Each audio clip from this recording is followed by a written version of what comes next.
நாற்றம் அடிக்கலாம், நல்லா கருவாடு நாத்தம்.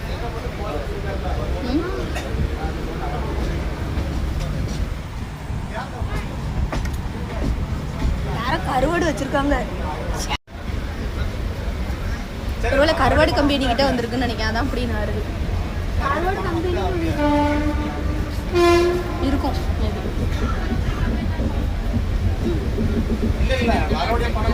தண்ணி பாட்டில் வாங்கி கொடுத்தவங்களே